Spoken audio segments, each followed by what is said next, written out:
Hi, guys.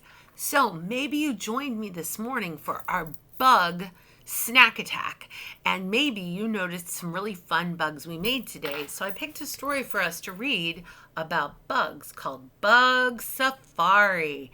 So, bug is not a scientific word, it just means a creepy crawly thing. So, it includes butterflies and a lot of other animals. Let's find out more. The events described here actually happened to me. The things that I learned are recorded in the best of my memory. We can still observe and learn from the great great ancestors of the very ants that I saw that very day so long ago. Well, last summer. I see lots of bugs in there. I was alone in a bug infested jungle on a hot summer day.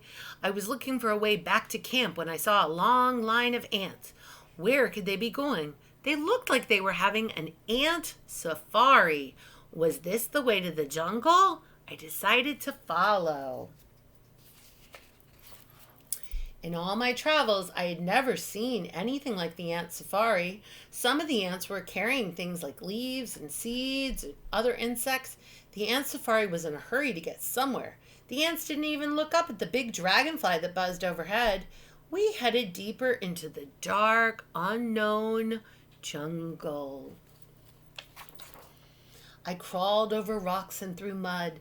I had to find out where the ants were going. The safari passed under flowers that were humming with honeybees collecting pollen. Do you see the bees? I see two.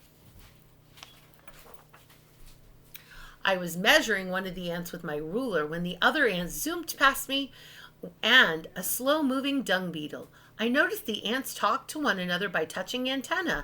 They all knew where they were going. We were moving quickly, but where and what were we going towards? Then I saw them. Up ahead, the red ants. The black ants were fighting them. The red ants were fierce and bit the black ants. The black ants stood their ground and battled. One of the black ants took charge. I called it the general. The wounded were treated, and the safari continued. I was baking in the sun. I had a drink from my canteen, just one sip left. The ants became very excited. They had come upon a toad sitting in the middle of their path. Most of the ants ran around, but a few of them got zapped. Would they keep going with all this danger?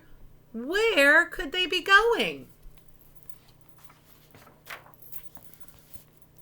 Then I saw it, a giant green mantis in the bush above the ants. One of the ants was plucked up and eaten, but the others marched ahead. They passed under sticky spider webs, spotted beetles, and noisy crickets that made a chirping noise as we passed by. I picked my way through the jungle. I had scraped my knees and cut my finger and needed medical attention. I bravely pressed onward, hoping I would one day see another human being. All of a sudden, a hairy black spider pounced in front of the ants. The general led the safari around the giant, but I feared the worst. I hid my eyes and ducked for cover. And then, with a swooshing sound, the spider was gone. I looked up to see its 8 legs wriggling in the beak of a robin. We were all safe for the moment. The general marched on. I was out of water, famished, and covered in bites. Then I heard a faint sound in the distance.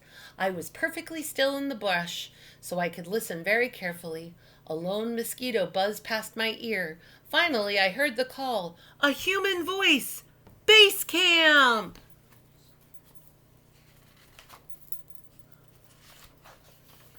Lunch was ready. To my surprise, I discovered that that's where the ants had been going all along. Isn't that silly? I love a good safari, and so do the ants. Plus all the other bugs that we saw in our story today. The end. Let's see some of the books that we saw in this book today. There was a stag beetle, a cricket, a dung beetle, centipedes. There were mosquitoes, there were stink bugs, and there were spiders.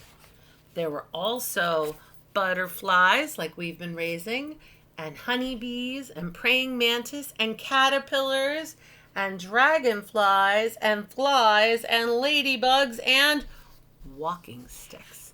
That's a lot of bugs. And last but not least, the ant. Bye, guys.